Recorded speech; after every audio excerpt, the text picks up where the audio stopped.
this chain is going to make that circle. Okay, so we're going to locate the very first chain that we made that was close to our slip knot.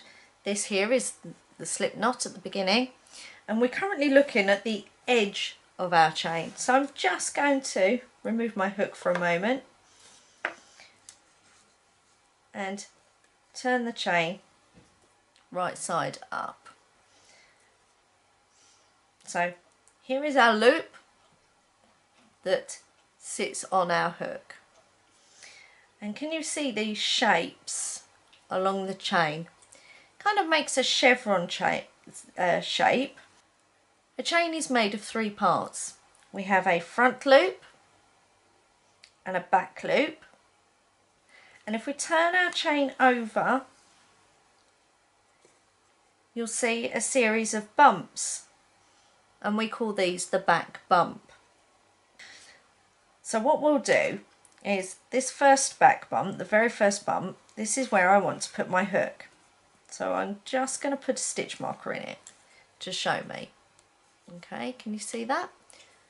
So that's the back bump. If I turn that over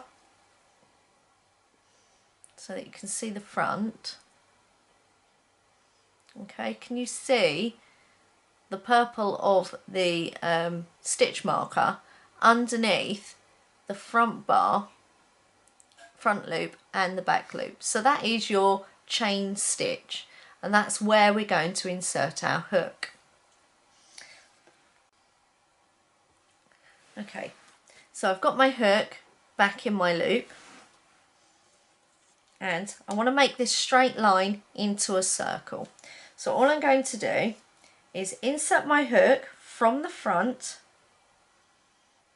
to the back in the same space that we put the stitch marker. So I just pick it up like this. Okay, so now I can remove that stitch marker and it's out of my way. So I've now got a chain stitch and the loop on my hook. So what I'm going to do now is what's called a slip stitch. To slip stitch, I'm going to wrap the yarn around my hook head,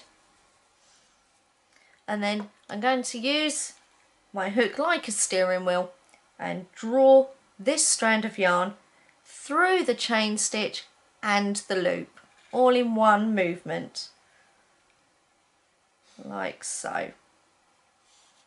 There we go, and I've made a circle. So for ease, when it comes to having a go at making the stitches that you need for the first round of the granny square, again I'm going to use a stitch marker, and I'm going to place the stitch marker into the centre of my ring. So you see the opening where I've put the purple stitch marker. That's going to be the space that we hook into for making our granny squares.